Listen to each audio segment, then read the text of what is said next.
నమస్కారం అనిల్ సింగ్ గారు. నమస్తే శిరీష. సో మరి శ్రావణ మాసం స్టార్ట్ అయిపోయింది అండ్ శ్రావణ మాసం స్టార్ట్ అయ్యంగానే లక్ష్మీ పూజ ఎక్కువగా చేస్తూ ఉంటారు. అండ్ శ్రావణ మాసం అనుకుంటూ ఇలా రకరకాల పూజల్లో అమ్మవారి కోసం కొంచెం బంగారం కాసు రూపకంగా కొనాలి అని అనుకుంటూ ఉంటారు. అండ్ అదే ఉద్దేశంగా ఒక బంగారం నేను కొనుక్కోవాలి అంటే ఇప్పుడు రేట్ చూస్తే నిన్నటి మొన్నటి వరకు కొంచెం తక్కువైంది అనొచ్చు. మళ్ళీ 2 days బ్యాక్ నుంచి మెల్లగా పెరగడం అయితే మనం చూస్తూ ఉన్నాం. అండ్ ఈ రోజు బంగారం ధర ఏ విధంగా ఉంది అండ్ అలాగే ఏమన్నా మళ్ళీ పెరిగే ఛాన్సో లేదంటే తగ్గే అవకాశం ఏమైనా ఉందంటారా? శ్రావణ మాసం చాలా ఇన్ఫ్యాక్ట్ శుభ సమయం అనమాట. లైక్ ఆస్తులు కొనడానికి, స్పెషల్లీ లక్ష్మీ దేవత పూజలు.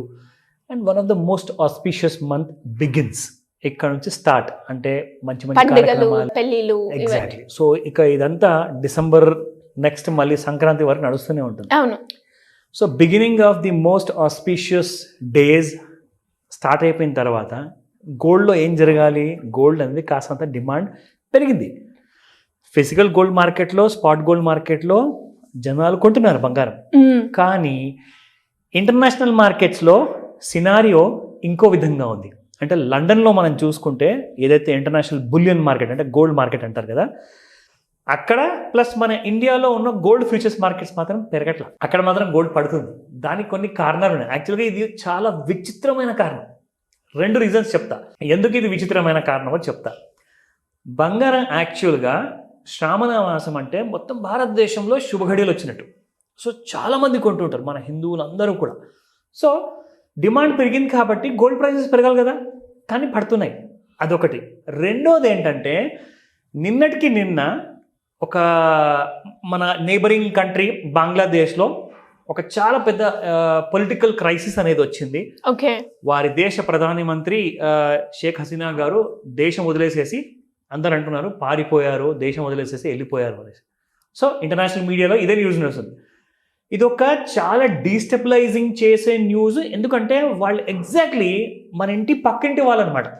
సో ఇప్పుడు మన ఇంటి పక్కన ఒకవేళ గొడవలు అయితే మనం కూడా కాస్త అండ్రెస్ట్లో ఉంటాం, కాస్త మైండ్ అంతా డిస్టర్బెన్స్గా ఉంటుంది, అక్కడ గొడవలు ఎందుకు జరుగుతున్నాయని చెప్పేసి. సో ఆ టెన్షన్ యాక్చువల్గా నిన్న స్టార్ట్ అయిపోయింది. యాక్చువల్గా కొన్ని రోజులు ముందు నుంచి స్టార్ట్ అయింది, కానీ కొంచెం పుంజుకుంది నిన్న. ఆ టైంలో ఏం జరగాలంటే గోల్డ్ మార్కెట్ రేట్స్ బాగా పెరగాలి. ఎందుకంటే ఇన్స్టెబిలిటీ వచ్చినప్పుడల్లా ఇప్పుడు ఆ దేశంలో ప్రభుత్వం పరిపోవడం వల్ల ఏమవుతుందంటే అక్కడ ఉన్న దేశంలో ఉన్న రూపాయి విలువ ఏదైతే ఉంటుందో వాళ్ళ బంగ్లాదేశ్ కరెన్సీ డీవాల్యూ అవుతుంది. ఎందుకంటే గవర్నమెంట్ లేదు, కూలిపోయింది అక్కడ. ఓన్లీ ఆర్మీ ఇప్పుడు పిక్చర్లోకి వచ్చింది. దానికి అర్థం ఏంటి? ఇప్పుడు సేఫ్ హేవెన్ ఏంటి? బంగారంలో పెట్టుబడి పెట్టడం. సో అందరూ ఏం చేస్తారంటే వాళ్ళ డబ్బులను అన్నీ తీసుకెళ్ళి బంగారం కొనుక్కుంటారు. అయినా కానీ బంగారం పెరగట్ల. అసలు ఏంటి కారణం?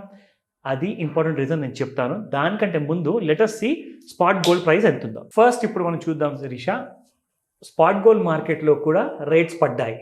సో అది ఎంతవరకు పడింది అండ్ ఈ రోజు మీరు కొనడానికి వెళ్తే మీకు ఎంతలో కొనాల్సి వస్తుంది. ఓకే, 24 క్యారెట్ గోల్డ్ నిన్న మనం మాట్లాడుకోవడం జరిగింది. 7,058 ఉన్న గోల్డ్ కాస్త అలాగే ఉండిపోయింది. కానీ ఈ రోజున మీరు చూసుకుంటే 6,971లో ఉంది. ఎందుకంటే already 87 rupees fall international gold ప్రైసెస్లో జరిగింది. కాబట్టి స్పాట్ గోల్డ్ మార్కెట్లో కూడా మనం చెప్పుకున్నాం కదా, లైక్ ఒకవేళ ఒక రోజు ముందు గోల్డ్ పడిపోయింది అనుకోండి, అదే రోజు దాని బెనిఫిట్ కావాలంటే కొనకూడదు, నెక్స్ట్ డే కొనాలి. సో నిన్న 7,058 ఉన్నప్పుడు గోల్డ్ పడింది, కానీ నిన్న కొనబోతే మాత్రం 7,000 పైనే కొనాలి. కానీ ఈ రోజున మీకు 7,000 కింద అవైలబుల్ ఉంది. సో దీని బెనిఫిట్ మీకు నెక్స్ట్ డేనే అందుతుంది. ఒకవేళ గోల్డ్ ప్రైసెస్ పడిపోతున్నాయి అని చెప్పేసి మీరు షాప్కి వెళ్ళే ముందు మీరు తెలుసుకున్నారనుకోండి, మీరు ఆ రోజు కొనకుండా నెక్స్ట్ డే కొనుక్కుంటే 87 rupees per gram, which means మీరు ఒకవేళ 100 grams or 10 grams కొనుక్కుంటే 870 రూపాయలు ప్లస్ 8,700 రూపాయలు మీరు సేవ్ చేసుకుంటారో on every 100 grams and 10 grams. నా ఇది 24 క్యారెట్ గోల్డ్. ఇప్పుడు మనం 22 క్యారెట్ గోల్డ్ చూద్దాము. నిన్న 6,470 ఉన్న గోల్డ్ కాస్త ఇవాళ 6,390లో ఉంది, విచ్ మీన్స్ అబౌట్ 80 రూపీస్ ఇందులో కూడా తగ్గింది. 22 క్యారెట్ గోల్డ్స్ లో ఫాల్ వచ్చింది. Now let me tell you about the international markets లో మనం గోల్డ్ ఫ్యూచర్స్ మార్కెట్ లో ఎలా ట్రేడింగ్ జరుగుతుంది. సో ఇప్పుడు మనం చూసుకుంటే శిరీష, ఇన్ఫాక్ట్ ఇది డైలీ చార్ట్ లో మనం ఉన్నాము. ఇది gold futures India daily chart MCX చూపిస్తున్నాను. మనం డైలీ చార్ట్ లో కూడా ఈ ట్రెండ్ లైన్ ఇండికేటర్ మనం వాడతాము. సో కాబట్టి ఇందులో చూసుకుంటే మనకి ఆల్రెడీ గోల్డ్ అనేది పడిపోవడం మొదలైందండి ఈ రోజున.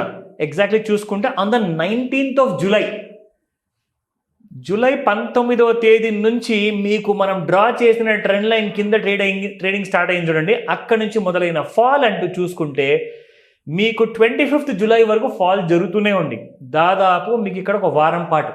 So that is one reason. ఇక్కడ ఎగ్జాక్ట్గా మీరు ఎలాగైతే ట్రెండ్ లైన్ డ్రా చేస్తారో దాని కింద ఉన్నప్పుడల్లా మీరు షార్ట్ చేసుకోండి, అంటే పైనుంచి గోల్డ్ పడుతుంది అని దానికి అర్థం. సో అక్కడ మీరు అమ్ముకుని ఉంటే ట్రేడర్స్ ఎవరైతే ఉంటారో, రికమెండేషన్ నేను ఇవ్వట్లేదు, బట్ మీరు నేర్చుకుంటారా అనే ఆ నమ్మకంతో మా ఈ ప్రయత్నం అనమాట. సో ఈ ఇన్ఫర్మేషన్లో చూసుకుంటే ఇక్కడ డౌన్ మీకు 67,400 rupees on the 25th July వచ్చింది. ఇకపోతే ఇక్కడ నుంచి ఇప్పుడు నెక్స్ట్ గోల్డ్ పెరిగే ముందు మనకు ఎలా తెలియాలి అంటే, ఇదిగోండి ఇక్కడ నుంచి మనకు గోల్డ్ ఫాల్ అయింది కదా, ఇలా మనం చూసుకుంటే ఇక్కడ ఫాల్ ఎప్పుడైతే మనకు స్టార్ట్ అయ్యిందో కరెక్ట్గా ట్రెండ్ లైన్ కిందికే ఫాల్ అవుతుంది చూడండి. ట్రెండ్ లైన్ బయటికి రాలా. ఎప్పుడు వచ్చిందంటే exactly on the 26th July రోజున ట్రెండ్ లైన్ పైకి వచ్చేసింది గోల్డ్ ట్రేడింగ్ అనేది. సో ఇక్కడ నుంచి మనకి దాదాపు 67,666 నుంచి చూసుకుంటే శ్రీష 71,499 వరకు రావడం జరిగింది. మనం చెప్పుకున్నాం ఈ మాట కూడా. ఈసారి 70 లేదా 71,000 పైన క్లోజింగ్ అయితేనే మనకు మళ్ళీ గోల్డ్ పెరుగుతుంది. కానీ ఏం జరిగిందంటే ఓపెన్ అయ్యింది 70,082లో, హై వెళ్ళింది 71,499 వరకు, మళ్ళీ క్లోజింగ్ మాత్రం 70,200లో జరిగింది. అక్కడ నుంచి మళ్ళీ చూడండి ఇవాళ గోల్డ్ మీకు 69,314లో ఉంది. చూసారు కదా. So 71,000 is acting as a strong resistance. అక్కడ నుంచి మళ్ళీ సప్లై వస్తుంది అనమాట, అమ్మే వాళ్ళు వచ్చేస్తున్నారు. దీనిపైకి పోదు, అందరికీ తెలుసు. ఎలా పోదు అంటే ఇక్కడ నుంచి మనం చెప్పుకోవాలి అంటే, see how the gold has started falling. ఈ రైజ్ అయిన తర్వాత ఇక్కడ కింద నుంచి చూస్తే శ్రీష, ఒకసారి మనం ట్రెండ్ లైన్ డ్రా చేశాక దీనిపైనే ట్రేడ్ అయిన గోల్డ్ కాస్త ఇవాళ బ్రేక్ అయింది. That means gold is again going to fall. So ఈ రోజున అందుకే మనం చూస్తున్నాము ప్రైసెస్ కూడా మనకు స్పాట్ మార్కెట్లో కూడా బాగా పడ్డాయి. కారణాలు ఏంటో మనం మాట్లాడుకున్నాం. ఎందుకంటే బంగ్లాదేశ్లో అంత పొలిటికల్ అన్రెస్ట్ ఉన్నా, శ్రావణ మాసం వచ్చి డిమాండ్ పెరిగినా, అయినా కానీ గోల్డ్ ఎందుకు పెరగట్లేదండి అంటే 71,000 రెసిస్టెన్స్ ఉంది కదా, దాన్ని క్రాస్ చేయలేకపోతుంది. 72,000 దానిపైన 75,000-80,000 వరకు వెళ్ళలేకపోతుంది. 71,000 దాటనంత వరకు మీకు గోల్డ్ డౌన్ సైడ్లో 66,000, 65,000 రావడం ఖాయం. సూపర్ సార్, ఒక మంచి న్యూస్ అనుకుంటాను. బికాస్ శ్రావణ మాసంలో రకరకాలుగా గోల్డ్ని కొనే అవకాశం ఎక్కువగా ఉంది. అమ్మవారి పూజ కోసమనో, లేదంటే పెళ్ళి కాబట్టి పెళ్ళిళ్ళ కోసమనో, ఇలా రకరకాలుగా వాళ్ళందరికీ కూడా ఒక మంచి శుభవార్త. Yes. Anyways, thank you sir, thank you so much. Welcome Sirisha.